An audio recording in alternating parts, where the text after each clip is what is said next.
Mugaro na uria okite thibitari-ini ino ya Kenyatta hakuhi mieri iri mithiru, Joseph Thutha aroneka ari na gikeno thutha wa kuheo rutha ainuke. Kiambiriria-ini kia mweri wa keeri, marigitari thibitari-ini ino ni mahotire kuhe Thutha kiheo kia mwanya kiria ni kumucokeria njara yake ya guoko kwa urio thutha wa kurengwo ni mashini ya guthia mahuti. Made tremendous progress and is ready to go home. We are aware that he underwent a successful hand replantation after his hand was severed by a chaff cutter. Oyo wari undu wa mwanya thibitari-ini ino ona guku bururi-ini amugutire hindi ingi mundu ari atumirirwo kiga kirengetwo fiu. Not just in the region, we think in sub-Sahara Africa.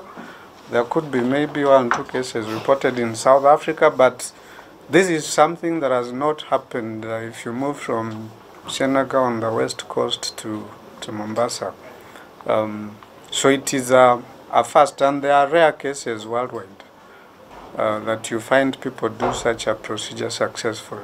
Ona akiheagwo rutha ainuke, Thutha ni aricokaga kiriniki maita matatu hari kiumia kurorwo na kunogorwo niguo gutigirira nerves ciake ni ciokira amu ihinda-ini riri ndari arambiriria kuigua guoko guku. What we know is that we should get not less than 70-75% of function, but going towards 100 is something that will be worked on as he continues to come to the.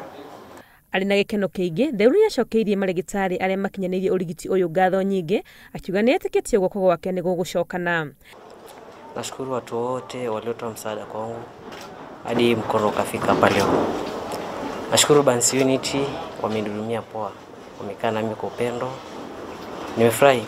Ica ikuhi thibitari ino ya Kenyatta ikoretwo ikimulikwo kumana na mahitia matiganite no warigitari ni marerera muingi wirutiri wao hari guthie na mbere kuheana utungata mukinyaniru. Handu-ini ha Inooro TV ritwa riakwa ni Wangui wa Mwanake.